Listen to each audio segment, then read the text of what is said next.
दोस्तों, अंतिम ऋण हर एक इंसान का एक अंतिम ऋण होता है जो आपको जानने की ज़रूरत होती है। आज का विषय जो है अंतिम ऋण है। आज आपको जो है इसी के बारे में बताऊँगा अंतिम ऋण है क्या। एक बार की बात है कि मुफ्त के प्रवेश द्वार पर एक विचित्र घटना घटी। एक मनुष्य उस दिव्य प्रवेश द्वार पर पहुँचा जहाँ इस दावे के साथ कि उसने अपने सभी कर्मों का ऋण चुका दिया है। सभी लोग कभी न कभी कहते हैं कि भाई हमने सब सारा ऋण चुका दिया है, अब कोई भी ऋण मेरा नहीं रहा है, ठीक है?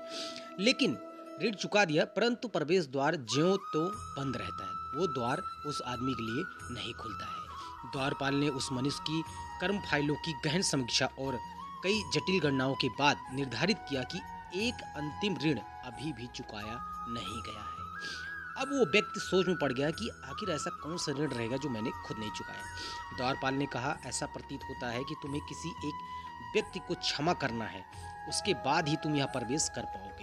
अब वो व्यक्ति हैरान है कि मुझे किसको क्षमा करना रह गया जो मैं किसी को क्षमा नहीं कर पाया हूँ। तो द्वारपाल ने कहा, उस मनुष्य ने उत्तर दिया, मैं सच कहता हूँ कि मैंने हर उस व्यक्ति, वस्तु और परिस्थिति को क्षमा कर दिया है जिसके प्रति मेरे मन में किसी भी जन्म के अल्प मात्र भी शिकायत रही हो। किसी से भी मेरी शिकायत अब नहीं है। अगर मेरी किसी शिकायत रहे तो मैं उसको क्षमा करता हूँ। भूल रहे हो, ब्रह्मांडीय गणना गलत नहीं हो सकती है।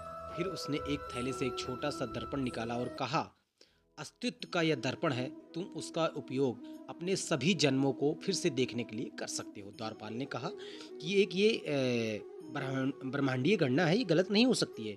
फिर भी मैं आपको एक थैले से एक छोटा सा दर्पण निकाल के देता हूँ और इसमें आप अपने आप को देखो और आप देख सकते हो आपने क्या क्या किया, क्या क्या नहीं किया है, किसको आपने क्षमा किया, किसको नहीं किया।